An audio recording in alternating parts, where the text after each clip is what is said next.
Welcome to our live stream. It's not a Yu-Gi-Oh show. We should open every episode of our podcast being like, this is not a show about Yu-Gi-Oh. No. But there's a chance that Yu-Gi-Oh might be mentioned. This is not a show about Yu-Gi-Oh. So if you're into Yu-Gi-Oh, stick around. Or apparently if you're into Mongol history. Yeah, you can, I mean, So my are you going to save that for the episode, or what are you going to do? You're going to retell the same joke? Like, how's that going to go down, do you think? You've already wasted it. I've already wasted Why don't you tell us about that one while we wait for the stream to catch up? Yeah, if you search Ben Hill podcast, and I know this because of my coworker, if you search Ben Hill podcast, you get the first result is like the Twitter account for this guy called Ben Hill, who runs like a weekly podcast called Mongol History. Which did you check if it was active still? No, because you might be spooking some boy's dead show. That would be even better. I kind of hope. I love because it's like advertised as like a weekly. Am I not happening? It's advertised as like, oh, it's like a weekly podcast about Mongol, but yeah, maybe he's got like one episode.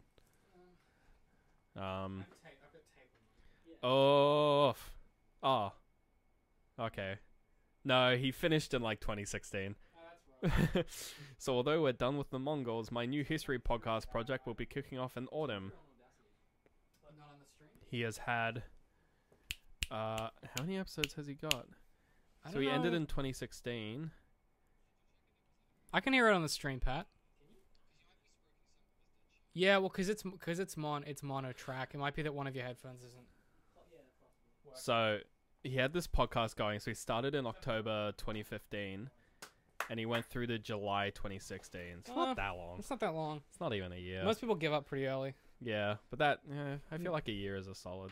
Yeah. Talking about something as specific as. Actually, you're right. You know what? Well, maybe he ran out of history. Maybe that was he it. maybe he did all. He got of up to present day. Yeah. Okay, I think we're good to go. I'll see my keys over there. Okay. Are you ready to do our program? No, but like doesn't matter. No, but we're gonna do it anyway. Yeah. Okay. In 3, 2. Hey guys, welcome back to the Alpha Podcast, official podcast of digital and creative media works, where each week we take something from pop culture and try to break it down to better understand it. My name is David. My name is Ben. And Benjamin. It's a new month. It's a new me. It's a new you. We're here. It is a new month? Yeah, it's a new month, man. It's April, baby. Oh yeah, it's been April for like a week. It's been April for a long time. It's been April for arguably 11 days. It's the 11th of April. What? Yeah. How did we? How's it the first? Because we recorded that before when we normally record. Then we uploaded it on like. And then I uploaded it after the end of April. Well, that's a you problem. Because I did a scheduling crime. We had some time travel on our podcast. When it went out on Thursday, but that wasn't when we recorded it, folks. No, we recorded it on Wednesday. What, Wednesday? Yeah, the previous week. It doesn't matter. There's a week buffer. It doesn't matter. People that see this live get it pretty early. It's not important. Same with Patreons. So, this week and this month, I was like, you know what? It's a big month. We've got Infinity War coming up. We've got all kinds of things. God, not Infinity War, Endgame, excuse me. We've got all kinds of big things we're going to be talking about, and we've got a new guest coming up for next week's episode, which is exciting. Does that mean I don't have to be here? No, you'll be here. Oh, God, it's a calling guest. You love it, don't you? Don't you pretend otherwise. Ben loves this podcast, and he would rather be doing literally nothing else except be here, doing more work after work. I could be home right now, lounging, chilling, relaxing, maxing, all cool. Instead, I'm sitting here. Yeah, about to talk about some bloody welcome to my game. fucking life, mate. So we thought, you know what? There's all kinds of things. We're gonna be talking about a lot of legacies. So that's my vague theme for this month. We're gonna be vague connective tissue. So given that we talked about Sekiro a few weeks ago and Dark Souls has been heavy on our brains, we thought what better way than to discuss a game that's been around for a while, but kind of was pretty popular at the time because there wasn't really anything of the Souls genre out at the time. So we thought, what better way to kick off this month and talk about the legacy of Ashen. Oh man, get ready for an episode where I just know nothing. I can kind of look. You've played. I've played a good 20 minutes. You understand, like, if you played the start of it, you understand the basics of the game. Right. There's not much more complexity to it. If you played, there is one mechanic that I'll touch on, which is kind of crucial to understanding the way that the game functions, the way the story functions. But what I will say about this game in general is obviously it's an action role-playing game made by the New Zealand studio A44, set in a sunless world and the grueling strange land where everything seems to erode over time. The Kiwi boys. There's this weird thing that happened with the games journalism around this game where no one was talking about Dark Souls. Like, the game came out and everyone was like, oh, it's like a DayZ survival type thing. And I was like, it's not. What? Because it's from New Zealand and DayZ's from New Zealand. What? Isn't that rockets from? Yeah, no, yeah, but what? It was very clearly a Dark Souls thing. Yeah, but they were like, a lot of the press was like, it's got survival elements from DayZ, and then they were like referencing other New Zealand games to prove they could. Like it was, they were like DayZ and Bath of Mexile. Yeah. Bath, exactly. But like it was very weird. So like I don't know what happened with games journalism when this came out, but everyone kind of lost their minds a little bit, and just forgot how to talk about games. And you know, well, at least they weren't. I mean, to be fair, anything's got to be better than like it's like Dark Souls. Compare it to Dark Souls. Yeah. Exactly. Which surely that's an upgrade. One of the things that we'll touch on toward the end of this episode, I suppose, is that there is a definite problem with games journalism and just games discussion in general, particularly games writing, where it's like, welcome to there is such there is such a need. Like, I think that we need to develop better language around what makes games what they are, because Souls-like is not an adequate descriptor for a video game genre. But I mean, you know, that kind of terminology has been around since forever. You know, we had before first-person shooter as a term became a thing. Everything was a Doom clone, right? You know, you had your Doom clones, and before a while they were like, "Oh, we should probably call it something else." Right, and then like you had like Diablo style like dungeon crawls and stuff like that, and loot and slash and stuff. But we'll get through the summary to give you an idea of like the way the game plays out, and then we can kind of pick through what I wanted to talk about. Honestly, normally when we do these, the way that I approach the structure of the research I do is that I have a bunch of questions that the thing we consume presents, and then I try and answer them through research or through some background kind of digging up and trying to work out like, okay, what were they thinking? And that usually forms the way that I pick my topics. I mostly have questions.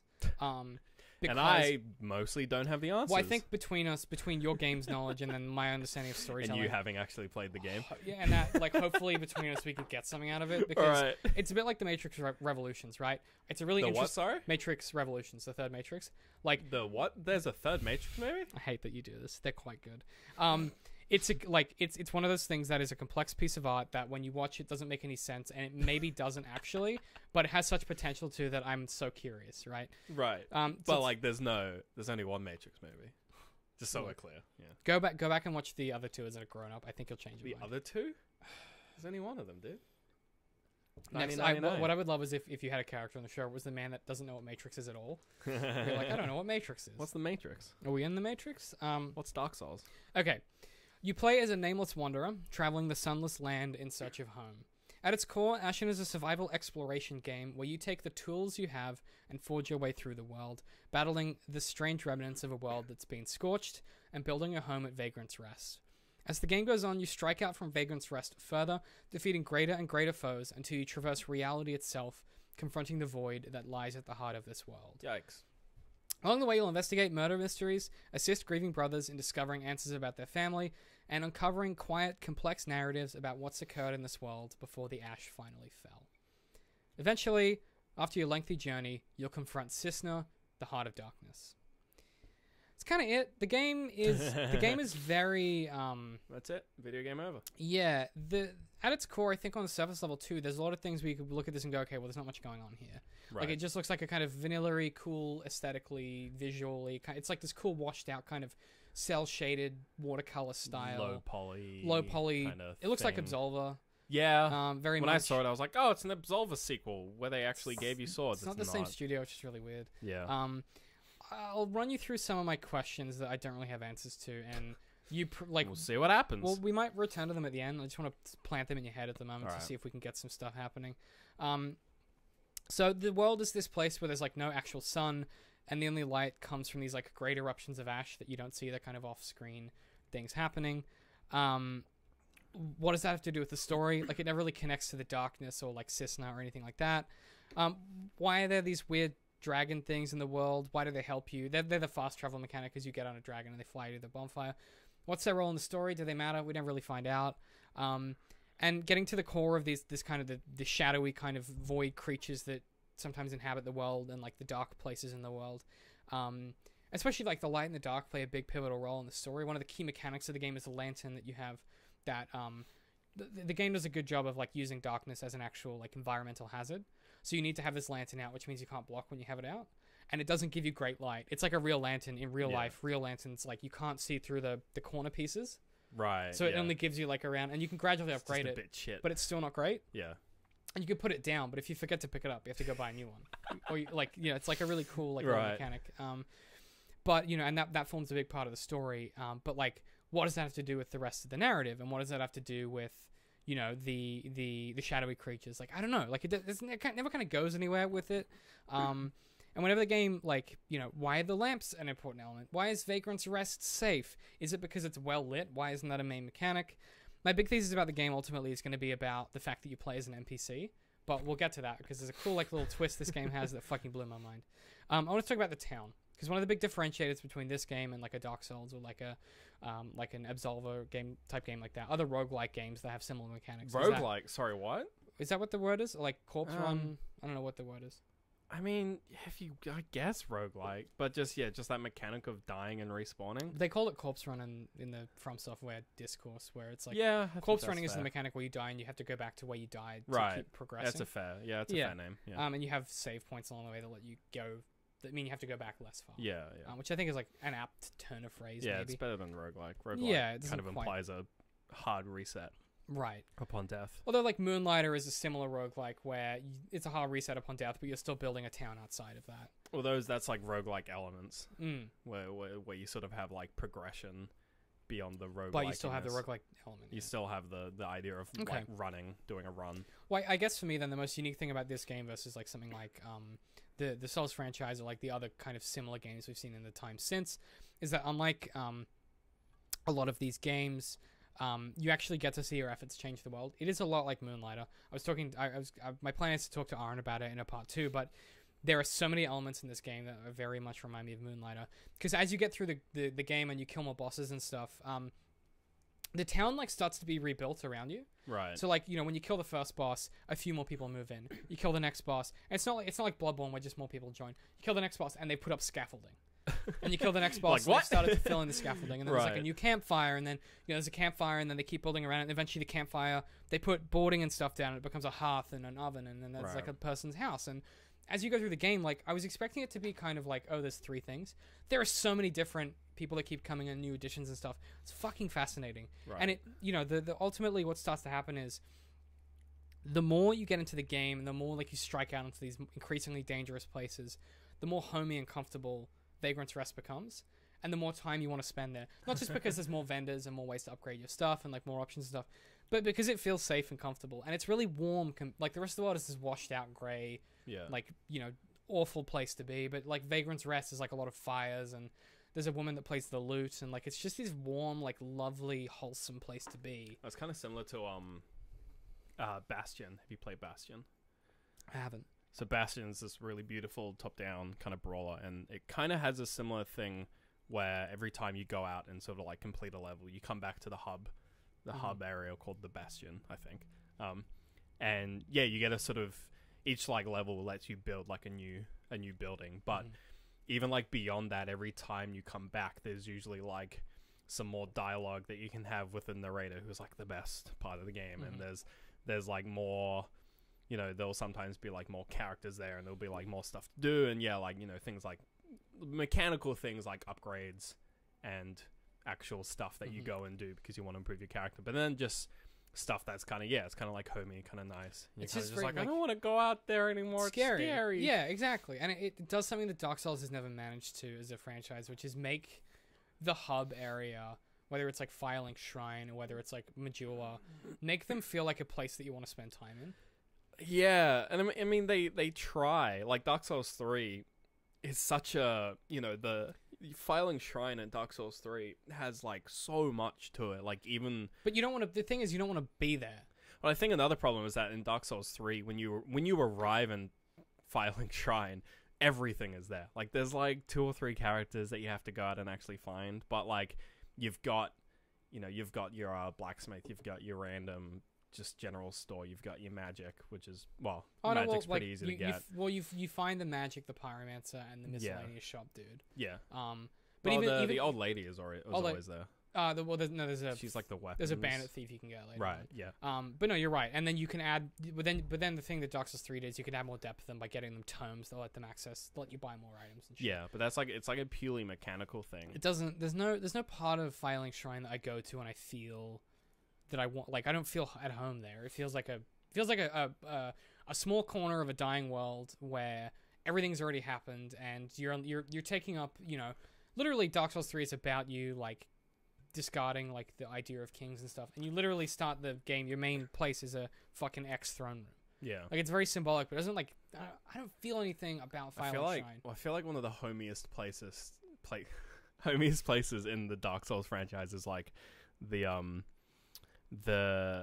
blacksmith in Dark Souls 1, the first one you sort of meet after Undead Burg, like that, just like tower where it's like bonfire at the top, middle floor is just like empty or whatever, and the bottom floor is just the blacksmith. The blacksmith. Like that area is so, for me at least, it's so homey and comfy because it's just like any direction isn't particularly dangerous, but like you just got this little tower of, you can go see Onion Boy if you want. You know, yeah, it's a little bit of safety in a terrible world. Yeah, and whereas when you got like a Dark Souls 3, they're just like, they're very grandstandy about like, here's your house, welcome to Firelink Shrine. You're like, again?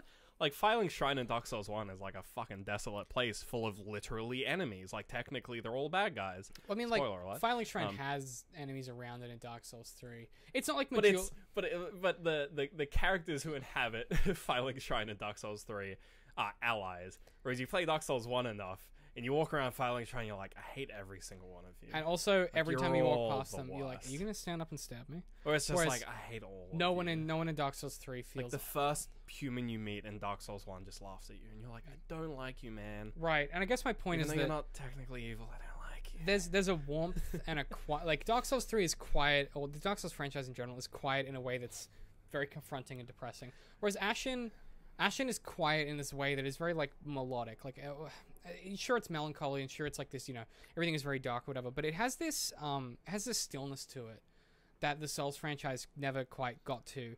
And I think maybe they didn't want to, or maybe it was just something they weren't interested in. But in comparison, because I've been playing a lot of Sekiro, and then I've been playing this for the research for this, and Sekiro is a very extreme example of... It's like at the other end, as you were saying when we did our Sekiro episode, it's like you make those action games bend so far back they become Souls-like. Yeah. Whereas this is like the opposite direction, where it's so quiet and very Journey-like. Like the game Journey reminds me a lot of Journey, but you bend it back enough that it almost becomes like an action game again. Right. And it's kind of interesting, and there's more parallels about Journey we'll talk about later, but there's this sort of, there's no like pseudo-diegetic like, wow, when you do like a parry or whatever. It's just... You know, like, you know what I mean? Yeah, like, that it just, noise. the game just is there, and it just is ready for you. And the music, oh my god, the music in this game is beautiful. I sometimes, when I'm playing it, I will just fuck around for like 10 minutes walking from... Like, I could fast travel, but I don't want to, because there is this... I don't know how they do it, but they make the music sound like it's the wind, but it's also music, but it's also like a piano, where it's like so, like, almost diegetic, and it's like almost in the game world, but it's almost not. Right. Where you're like, is this piano sound I'm hearing coming because of the wind going through that mountain? It's like Zelda. Oh, it's like yeah. Breath of the Wild, you know, where, especially in that game where you're walking through and you've got all this, this music that just like flows with the wind, and then you'll be walking along and you'll meet the bird guy who plays the accordion, which is actual diegetic music, but it flows in so well where you're like, the soundtrack. It flows in so well with the soundtrack that it makes the soundtrack feel more like it's part of the world. More like it's part of the world, yeah. And that's such a special thing to do. And this game is like, honestly, like... Man, now I want to play Zelda some more. Yeah, I just want to... I'm like, I want to play Breath of the Wild. But like, I don't know, this as a piece of... It's a piece of media that like is by an independent, you know, studio, and like has... It's not a AAA game.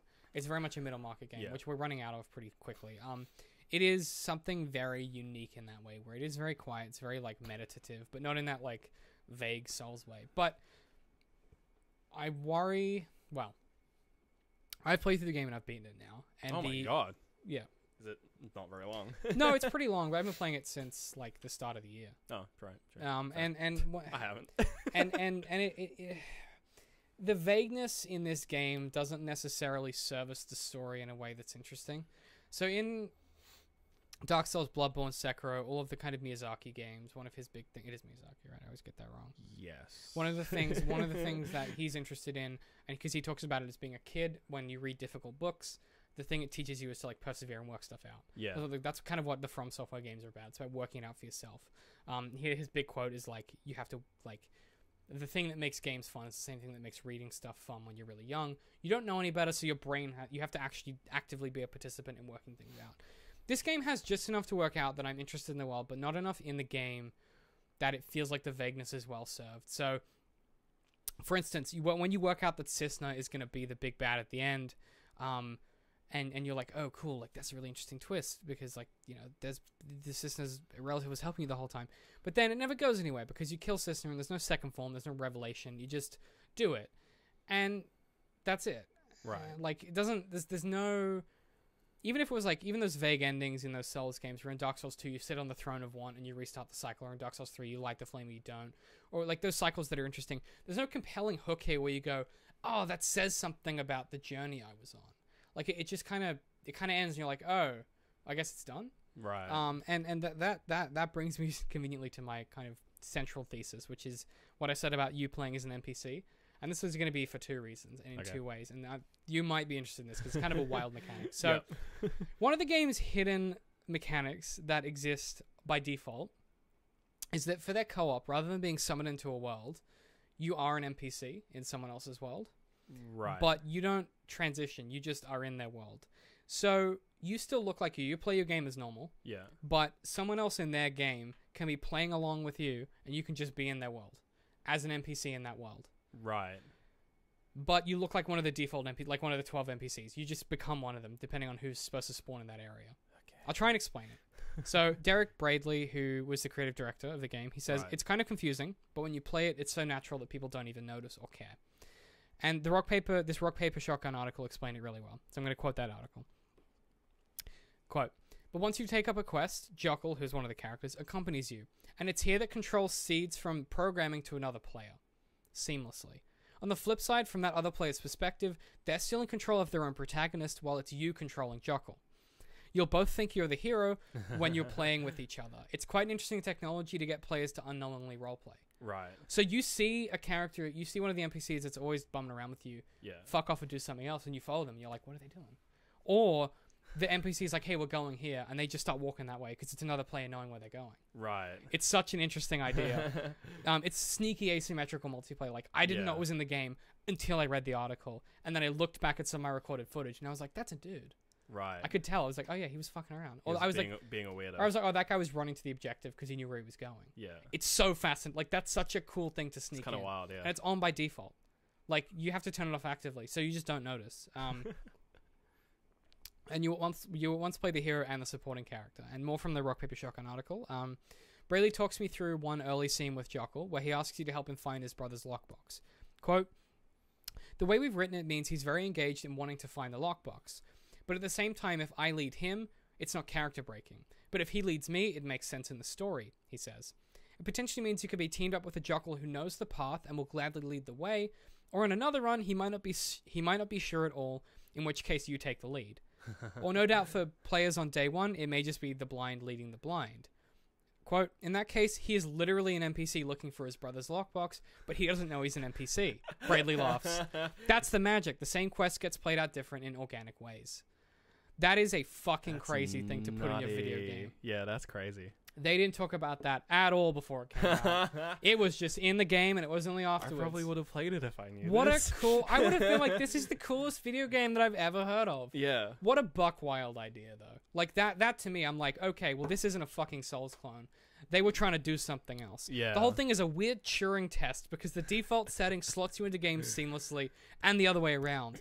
Ultimately, it's like an experiment to see if you can invest in NPCs that turn out to be real people. Right. Like, isn't that so weird? That's kind of odd. What a bizarre, like... It's the reason... I mean, that's crazy because the reason that they probably wanted to keep that under wraps is because people would 100% just pervert this... Fuck around, man. Yeah, people would just ruin it. So you gotta hide the fact. It's almost like how Journey, you know, in that... And again, yeah, I can see why you're pulling parallels to Journey, where I guess in that game, the reason why it works is because there's so little interaction and there's so little that you can. Did you want to explain the co-op in Journey, just the top level? So Journey is just like I guess like it's one of the OG walking sims. Yeah, it's a walking simulator. Yeah, but other people can kind of transition into. Yeah, and you're this like nameless, faceless character you can only like run around and jump, and you just kind of move through these environments. It's really pretty and stuff. And yeah, they do like seamless multiplayer where they'll kind of make players sort of like meet, and then you'll sort of move through the world like together. But like there's no like co-op, because everything you just kind of exists in the world. Yeah, everything can be done solo, so you just kind of move through with someone, and then you part ways. Then you part ways, and you'll meet someone else. And yeah, that's literally just like that's the game.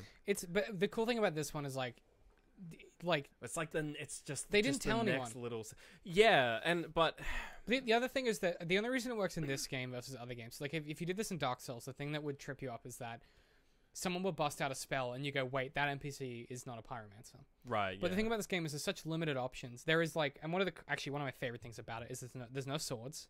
Right. It's just because, and the reason is like humans didn't advance that far in civilization before the ash fell. Yeah. So they don't have swords. They just have axes and shit before this magic stuff happened. Clubs Which is cool stuff. and like interesting and like cool. Yeah. But there's no like magic. It's like you can heal with like they're like Estus Farts. You can heal with this like gourd thing that you have. Gourd. And you can gourd just like Sekiro. And that's like, you know, you can throw any character can throw spears. NPCs can throw spears. Right. You can throw spears, stab with like hit with a weapon, like or use a shield. Club. Right. That's kind of it. So when an NPC, and I'm just thinking about it now, like through my play experience, it didn't register as weird when Jokel took out a two-handed weapon instead of a one-handed. Right. But even though like you'd always use it to like, you know, the one-handed before, that's kind of wild. Yeah. Like your brain doesn't go, wait, he can't do that because there's not enough options for that to be an issue. So it's just like which makes me think that it was such a deliberate choice to try that idea. Yeah, and then they just put a game around it. Which I always wonder, like, that building a game that way sometimes works really well, but sometimes doesn't.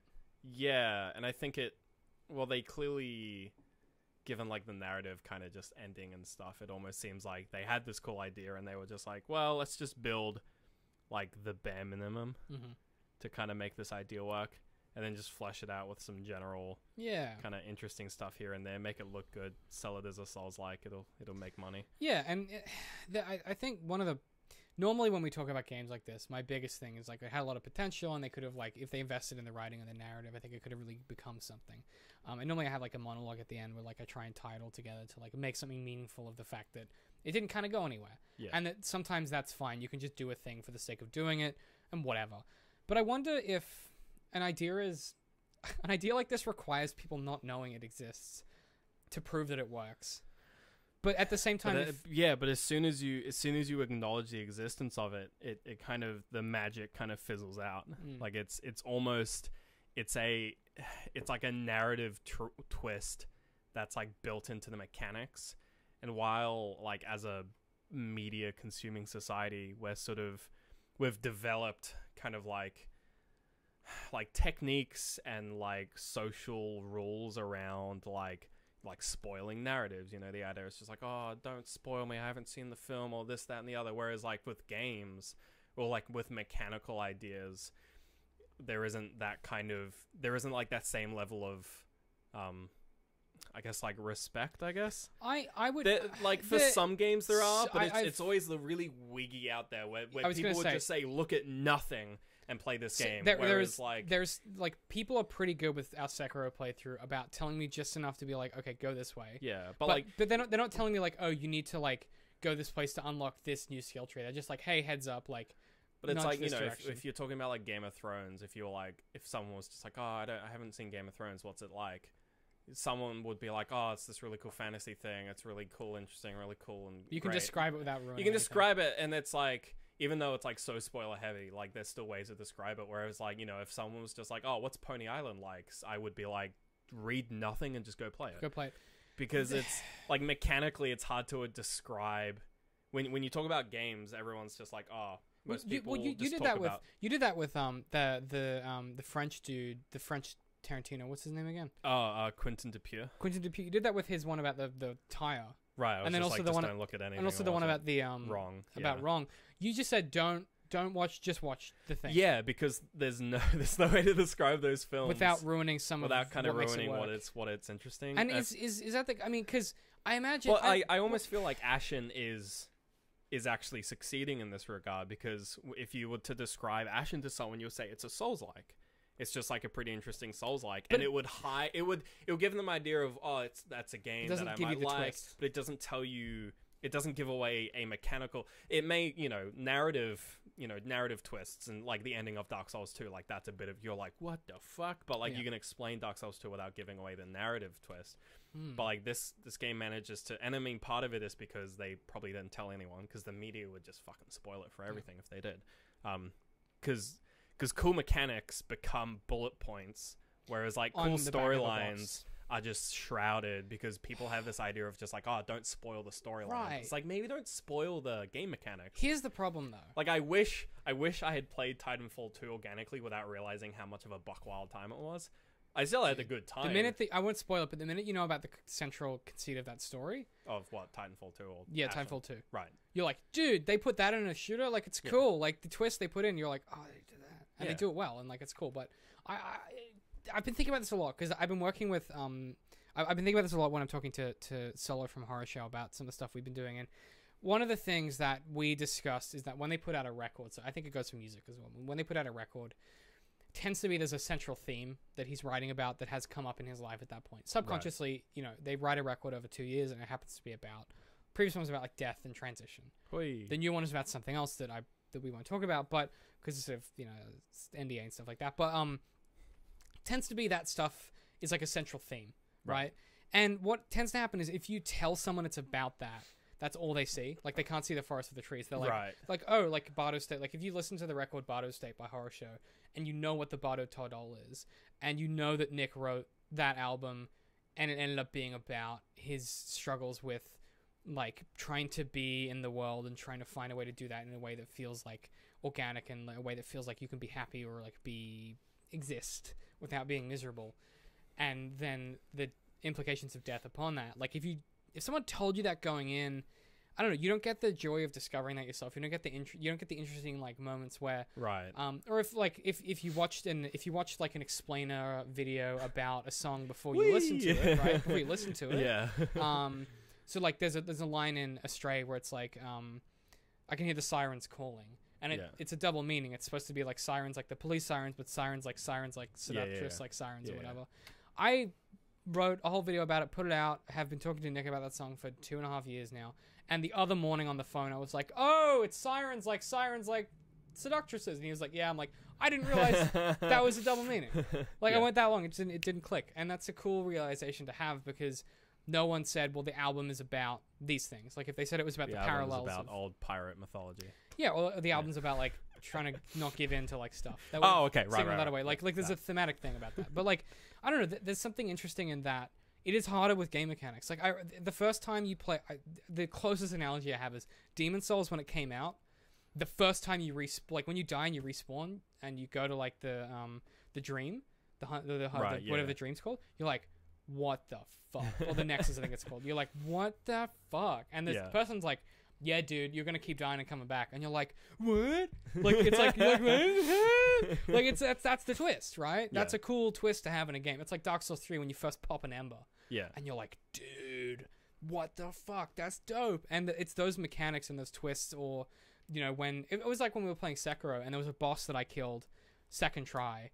She fucking came back. We're all like, oh god, 2 health bars. And it was a cool, fun twist. But if someone had said every boss in Sekiro dies twice, he would have ruined that for me. I don't know if that's still true or not, but like, you're right. There is something very different about mechanics, where in the way that we describe video games from a marketing perspective, it doesn't necessarily do those games justice, in the sense of like, the things that make them interesting are those those organic realizations. Yeah.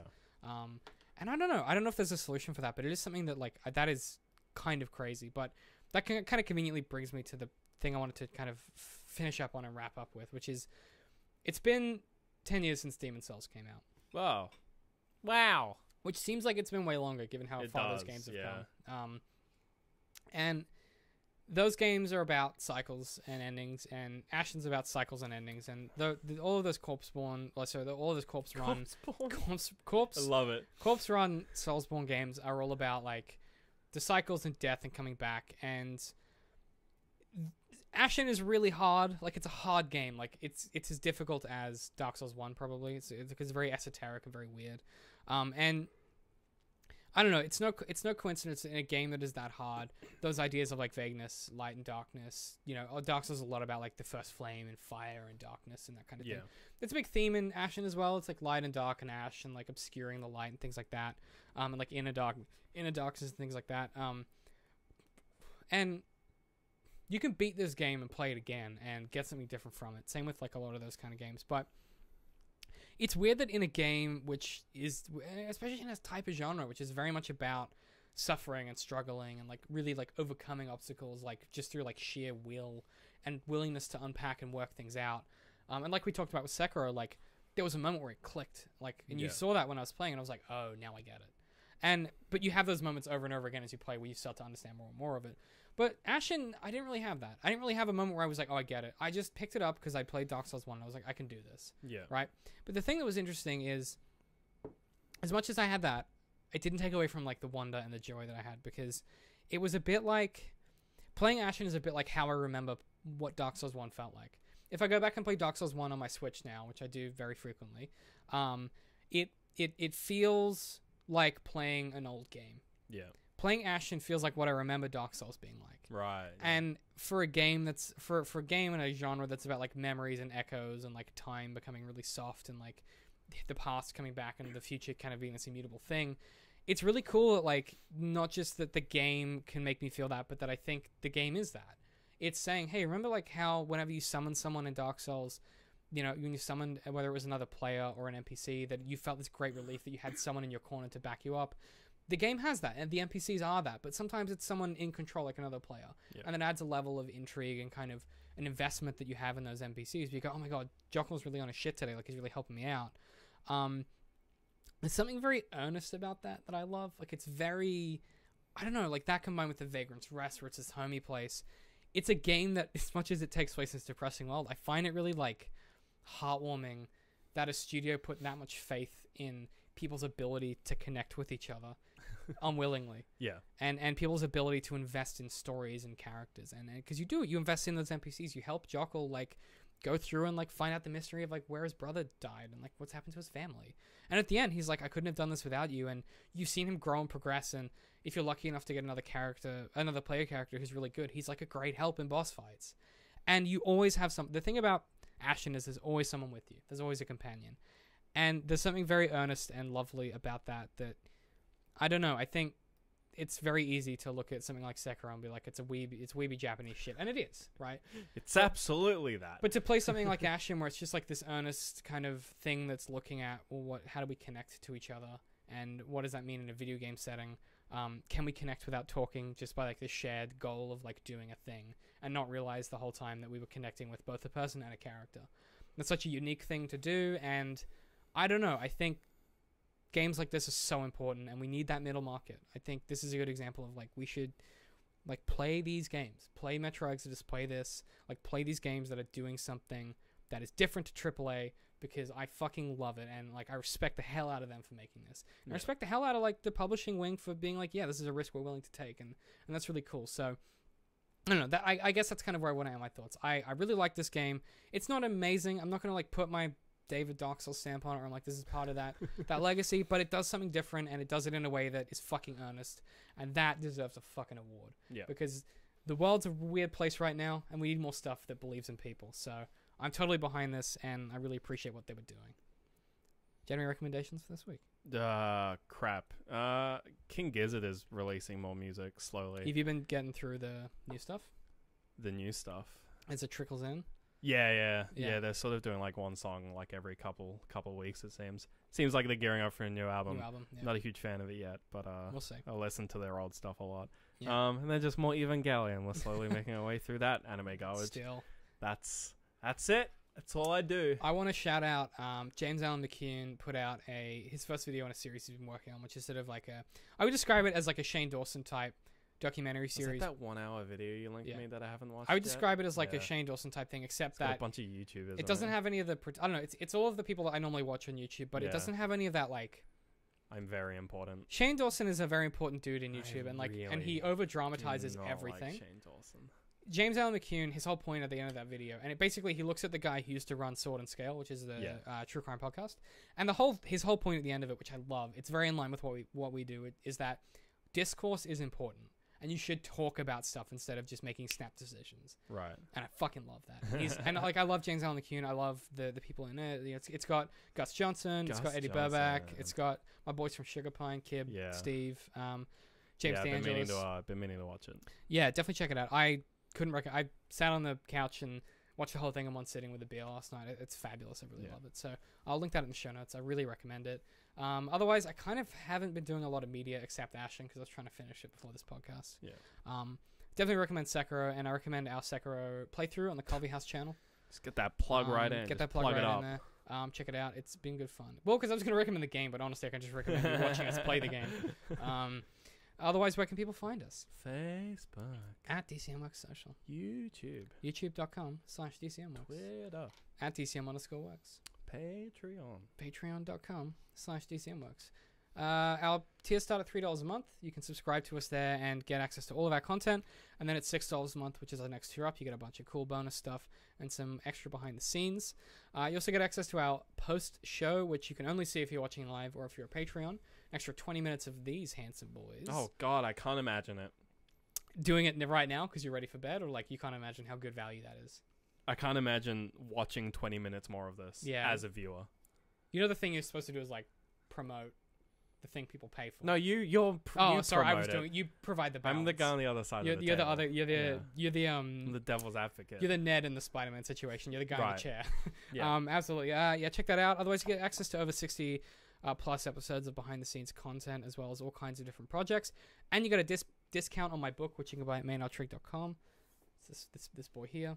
That looks like a book to me. It's a book. It's my book. I've written a bunch of terrible ones. This is the first good one. You can buy it at maynardtrig.com, and if you use code AFAPOD, you get 15% off the digital download. Otherwise, it's sold everywhere online where you would normally buy books: Amazon, iTunes, all those places. The audiobook is coming out soon. Pat and I just have to finish the editing and then get the reshoots done, so keep an eye out for that as well. Reshoots. And then book 2 hopefully in a few months as well, so it's exciting. Oh my God. So keep an eye out for that. Otherwise, Book numero dos. I'm really excited about it. It's really different and really fun, so I'm very excited. Otherwise, if you want to follow us individually, I'm at DCM I Hate Pie. I'm at Literal Citrus. We will see you guys next week. If you're watching live, we'll be back in 5. Woo!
Welcome back.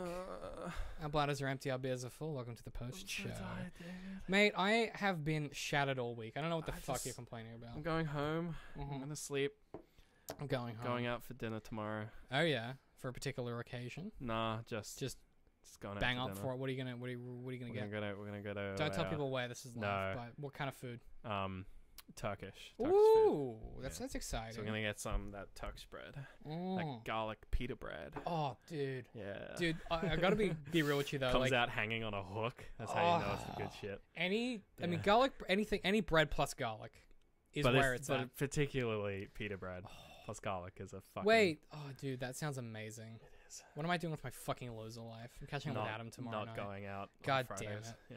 Yeah. Welcome to the post show. DCM works after hours. DCM works after dark. What are we doing today? Huh? Well, What are we going to talk about? I've got an email. You got and some cues? I got an email. The and classic fallback? Well, I've got an email, and then we can just shoot some shit. The shit? Yeah. We got nothing else. Well, yeah. It's one of those I'm gonna days. set up my timer because I already forgot. Okay.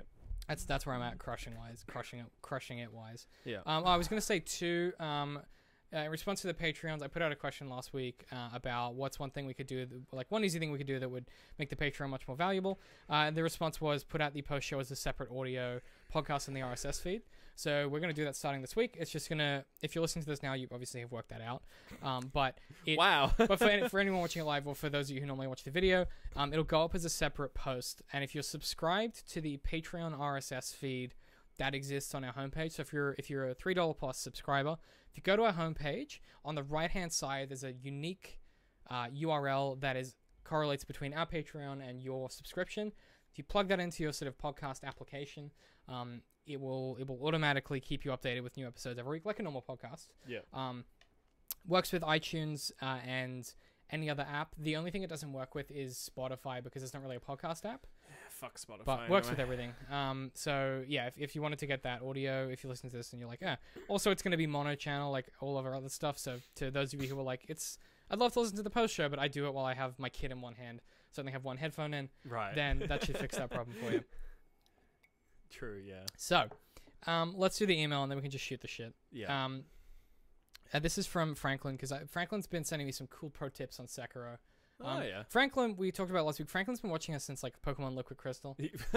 Again, I'm very sorry. Yeah. Really big, long-time supporter of ours, and has sort of gone off and done some of his own work too. In a professional setting, I've met him a few times. Really cool guy. But so Franklin, on the end of an email about Sekiro, has then added a question for the post show where he says, "What's the dumbest sense of satisfaction you've gotten from a thing you've put out that no one else cares about?" The dumbest sense... Let me read that again. Oh, I know. What's the dumbest sense of satisfaction? So, like, the dumbest satisfaction you felt from something you made that no one else is going to give a shit about. Oh, I've got like one example, but I'll let you go because I might try to think of a better one. Well, why don't you do your current one and then... Because I got mine written down, so I cheated. Like it was when I used to play Dirty Bomb. I was like super into like trying to figure out how like the advanced movement in that game worked, because you could kind of like... You could sort of like run around, and you could like, there was like wall jumping, and I was like, there's definitely something here. So like, there's definitely like some techniques to be learnt and stuff. So I sort of like spent a bit of time sort of like playing around with it, and I sort of found out that you can sort of, you can kind of hop around without like losing speed. So it's like, it's like bunny hopping. You can hop around, which just makes you harder to hit while maintaining speed. I was like, oh, this is cool. So I put out I made like a really short video about it. I remember that video, yeah. Made a really short video about it, just being like, hey, here's like a really consistent way of doing this, and here's like, I figured out all like the parameters, like, you know, you can do this many jumps, but if you do this many jumps and then you do a wall jump, it resets your jumps. And I just laid it out. I was just like, here's what I figured out. And it was like a 2-minute video. And I put it on Reddit, the subreddit for Dirty Bomb. People got so angry.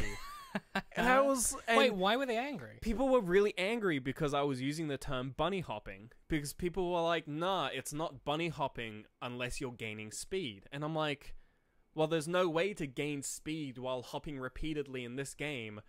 So like, this is the closest, like when you hop, like bunny hopping as like a mechanic in other games is usually like you keep jumping and then you use like the air acceleration to like give yourself crazy speed. Yeah. It comes from like Quake and like Counter-Strike and stuff like that. And like in those games, yeah, it gains you speed. But like this game, they've specifically built the engine where like you don't gain speed from bunny hopping, but if you jump repeatedly, you can kind of maintain your sprint speed while in the air, which has its advantages, which is why I made the video. Mm-hmm. But people were like being such sticklers for the terminology I used. And you were like, gotcha. Well, it was the kind of thing where I was like, I've clearly pissed some people off. People get just fucking sensitive. It was very confusing. But like I didn't, it was the kind of thing where it was getting like brigaded, but I just kept the video up. I was like, fuck you guys, I don't give a shit. Doesn't affect me. Yeah, I was being very smug about it, I guess. There would sort of people be like, this isn't bunny hopping, and I was just like, well then what is bunny hopping? And they would be like, go back to their fucking like, wow, you hidey guys hole. spent a long time on that. Yeah, it's like I like it when you can get someone. I like when you can elicit someone to have a very long and complicated response where you force them into thinking about something, and that's when we talked about it. Bitch. Talked about it last episode, and I'm like, gotcha, bitch. Fucking tricked you into discourse. And that's one of my favorite things to do. Which I think people in my life are like very small. Yeah. It's very like it's like simple things life. in these simple minds, but like I don't know. I think that's the key to the humanity progressing is like discourse. And if you can trick someone into it, even better.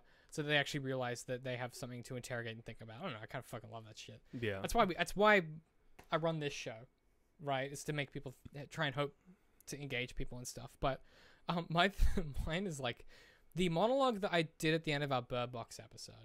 Oh Christ. And the thrust of that one, and the reason I'll explain, but like basically for context, the monologue was like I was talking about how the way that the internet reacted to Bird Box's marketing was indicative of the internet finally like eating its own tail, because the internet's biggest thing was like, well, we shouldn't judge a book by its cover. We shouldn't judge a video game for its violence. We shouldn't judge, this movie because of the marketing or the casting. We shouldn't judge anything. We should judge it for its merits. Like we should, entertainment should be a meritocracy. Or at least they pretend. Well, that was the big thing, right? That was why they loved Netflix, because it was like, what's a meritocracy? You can get access to anything, anytime. Right. It's not about the marketing; it's about how good the thing is. And Bird Box, the marketing for Bird Box, people didn't like. It was predatory. It was interesting and different, and it was something the internet didn't like because it co-opted some of their processes. And by then they went, well, the film's bad. Yeah. And the grim satisfaction that I got from the fucking emails from that one, where people are like, the marketing is the biggest crime against entertainment. Like the fucking, there was about 12 from memory, and there was only a few comments, but I think most of them got like flagged for spam or something. But the amount of vitriol that they had about this marketing campaign, and the fact that I talked about the way that the internet had approached this and been like, well, therefore the film's bad, and they proved my point. Yeah. Where they were like, well, just the marketing ruined it for me. I can't watch without thinking about the marketing. I just realized what my most. Oh yeah. I just realized what it is. My fucking mustache mod for Natural Selection 2. Absolutely. That is some deep cut ban lore. Do you want to explain? Because that is some deep ban lore. So I don't know if Pat knows about this one either. This is like some deep shit. This is even earlier. This is before Dirty Bomb. I used to play Natural Selection 2 when it came out, which was a game by Unknown Worlds. So the people who made Subnautica, it's the game they made before that. It's what basically gave them the money to make Subnautica. So it was a Natural Selection 2 was kickstarted. Mm-hmm. So was Subnautica, but not to the same degree.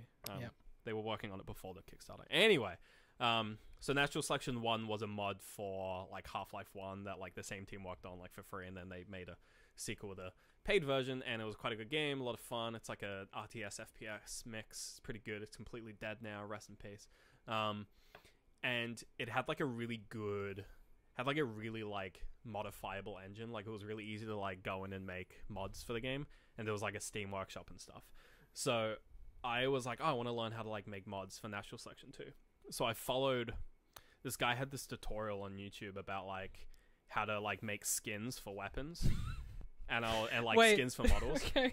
Yep, sure. And like the video was him. He like went step by step through. He's like, he made like a Spitfire pistol, which was like he put like the, like the World War II Spitfire planes, how they would put like the shark faces. Yeah. He put like that on the front of a pistol. He's like, it's like a cool little decal for the front of the gun. Uh-huh. And he went through like the whole process of like, like making the skin, getting it ready, putting it on the Steam Workshop, and this Spitfire pistol was on the Steam Workshop. It's just like, and here it is. And it was like, you know, it was one of the early like skins, so like it was like the, you know, like third most popular like mod, because it was just like, oh, it's like a cool little skin for your pistol. It makes your pistol look cool. Yeah.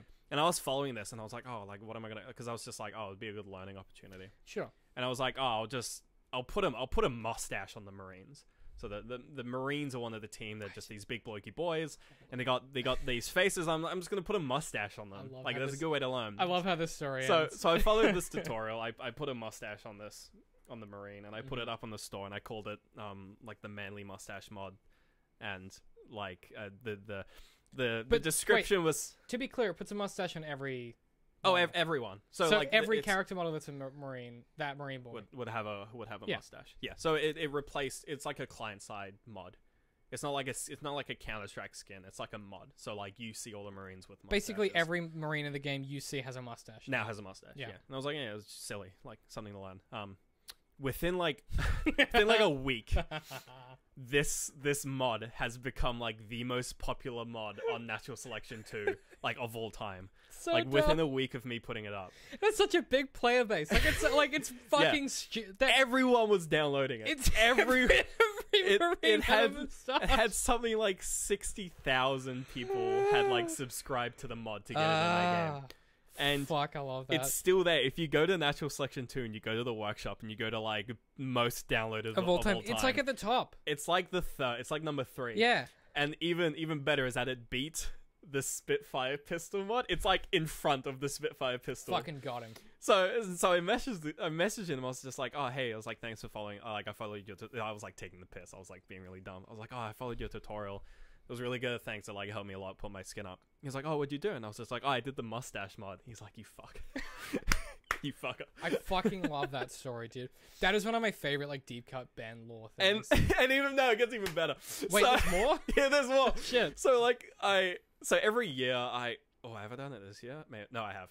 Maybe I haven't. Every year I go and I update the mod. I don't have the files. I can't update the mod anymore. But I update it. I go like, I did like manly mustaches like 2017 edition, and it was like patch notes. The mustache is now 0.5% larger, and nothing's like changing, right? Nothing changed. I do that every year just for like keeps just it current. To take this. Yeah, it makes it funny. I'm pretty sure I've updated it this year. Okay, I'll have to double check. That's a weird ritual to have. But sort of like a year after I put it up, I got like recommended this article by. It would have been like not PC Gamer, it wasn't that big, but some like gaming news website where they were like, oh, you know, like Movember's coming up, here's like our top 10 like mustache related mods for video games.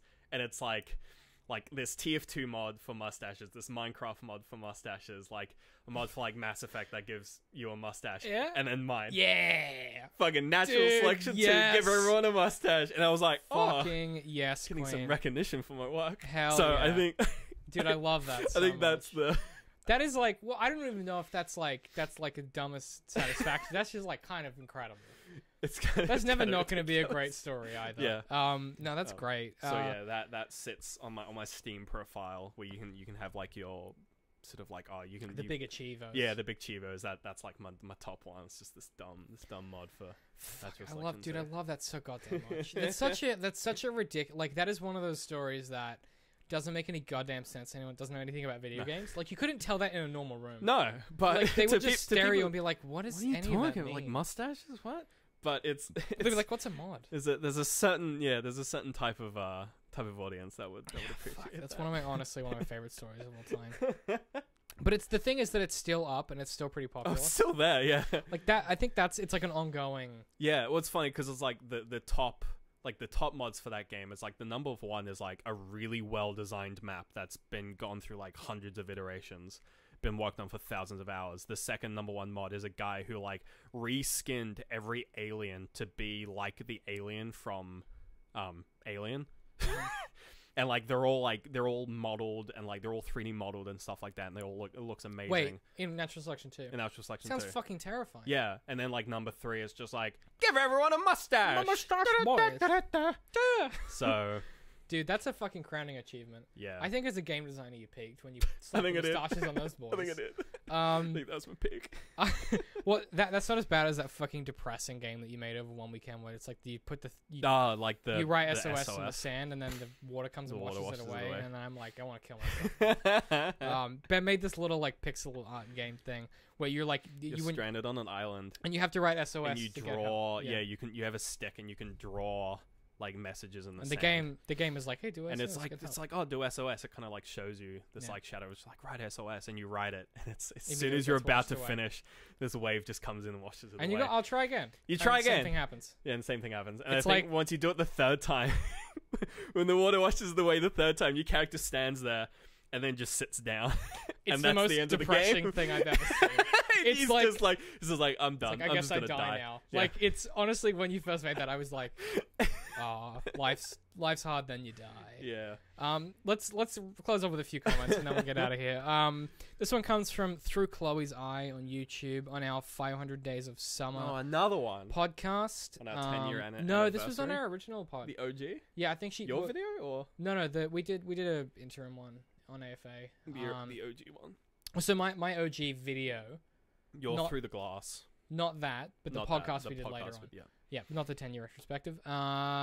Through Chloe's Eye, I think she bounced from my most recent one to this. She says, we need a movie from Summer's point of view. That would be fucking that would weird. Be phenomenal. Like, that'd be such a I mean, how cool? I mean, it'd be cool. JGL might just do that. He might just be like, he hasn't aged that much. No, they still look the same. He's like, let's just do a. I mean, they're both still super hot, so they could definitely do it. They could do, he needs to do that. I mean, he's doing lots of weird shit anyway. It's a great idea. What's he been doing recently? He was working with Logic for a while. Well, yeah, and Hit Record they're doing the Aren't they doing it with that game? They're doing stuff with Beyond Good and Evil too. Yeah, like that's wild, like graffiti and I think like. I don't know if we fucking talked about this, but Beyond Good and Evil 2 are working with Hit Record so that if you listening to this or watching this right now want to put something in this video game, you can just do that. Yeah. So we're gonna do a dumb like radio show or something, and it's gonna probably be in the game. Yeah. That's a fucking wild idea. When they announced it, I was like, David, we got to do like a Grand Theft Auto radio station. Because if you think about it, if you put the constraints on it and there's someone monitoring that stuff, it's basically people developing deep lore for you. Yeah. And like developing that flavor text. Yeah. No, we need to do that. Dude, why get Aaron to write it, or you write it. I'm a fucking publisher. You need to play the first game at least. Yeah, Aaron's probably played the first game. He's a fucking nerd. He's a fucking nerd. I was thinking about that with Outer Worlds.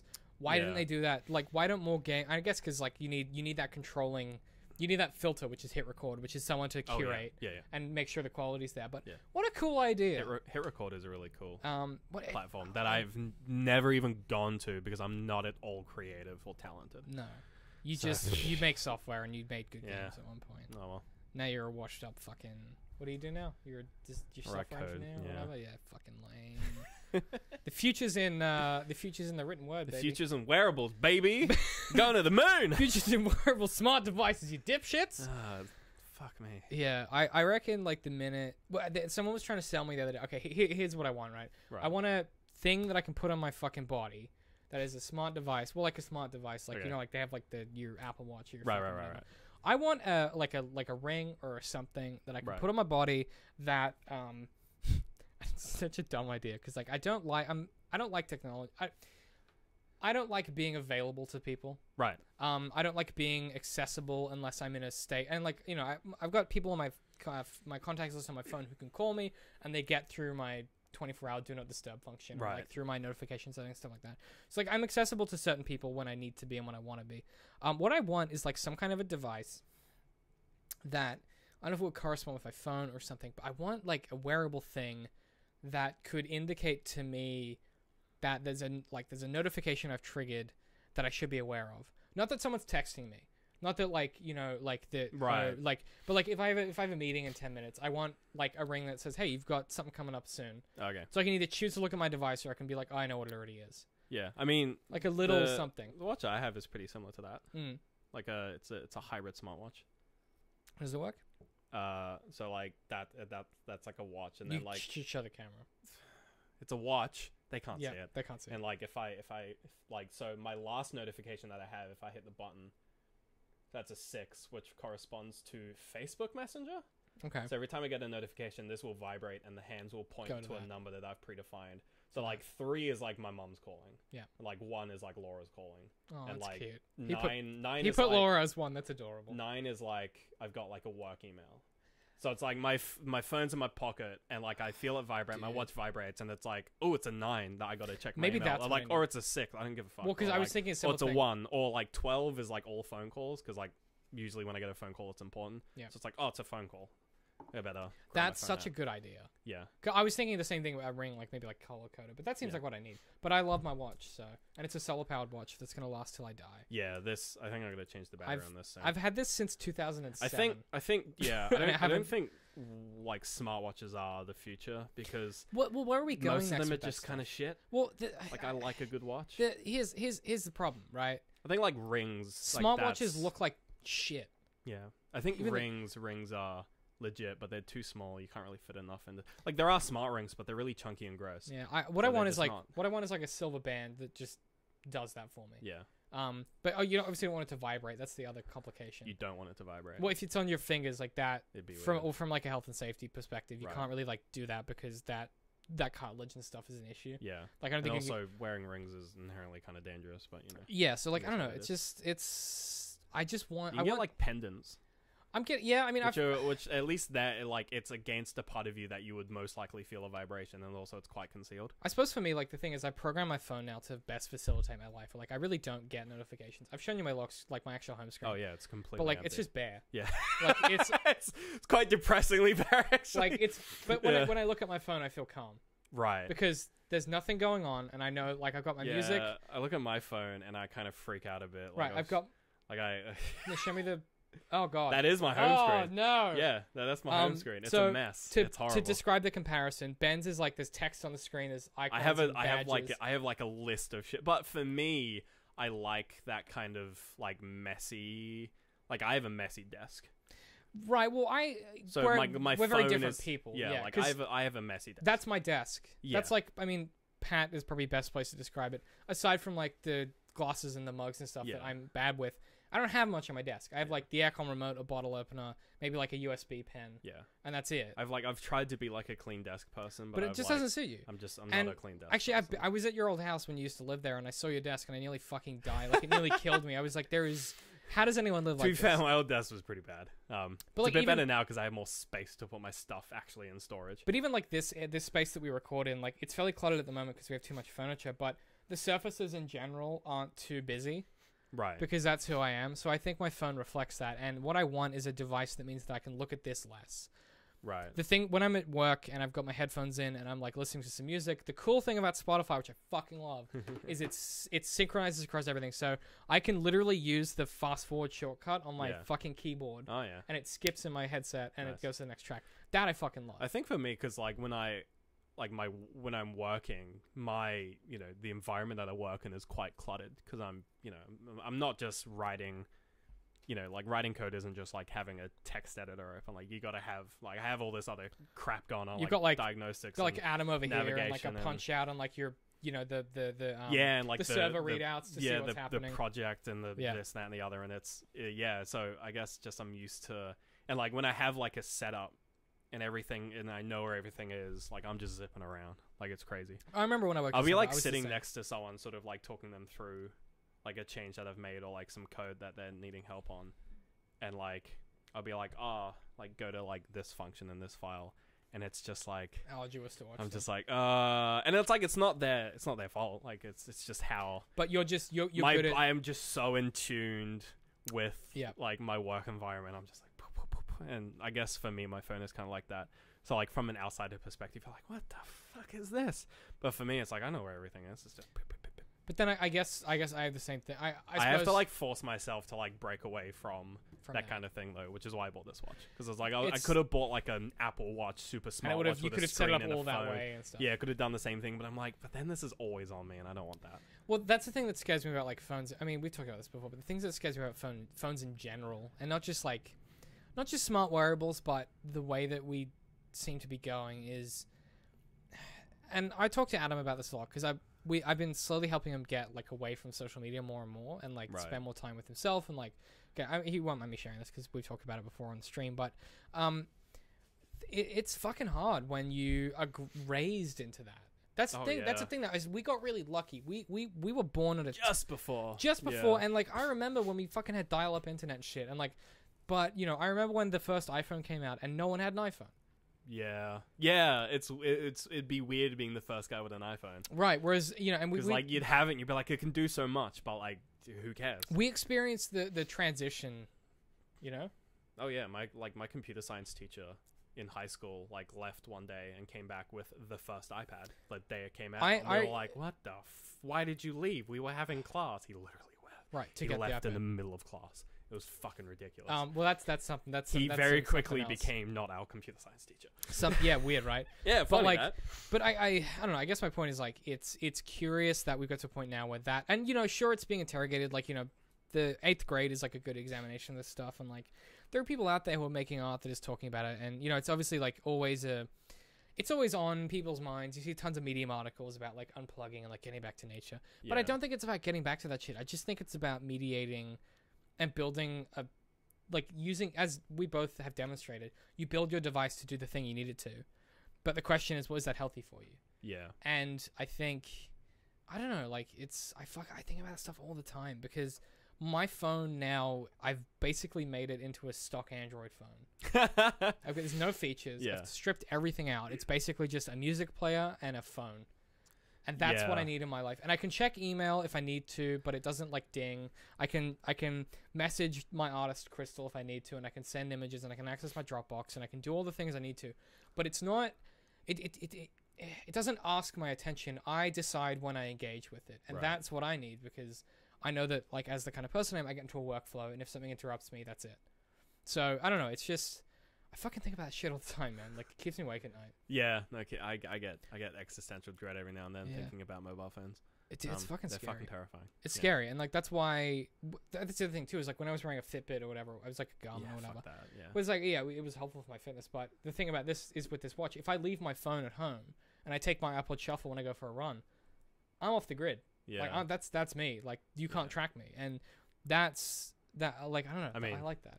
You probably can. You probably can, but, like, it's, that's a part of my day that isn't monitored. Right, yeah. Not that I have anything that's interesting to, like, monitor, but there's something about that that's kind of nice, where it's, like, I'm freed from... Yeah. And obviously, like, as a white dude who's straight and lives in a pretty good part of the world, I can do that. Yeah, and be if safe. I want to. I can go for a run at night with my fucking... and be safe. So that's not a privilege extended to everybody, and I recognize that.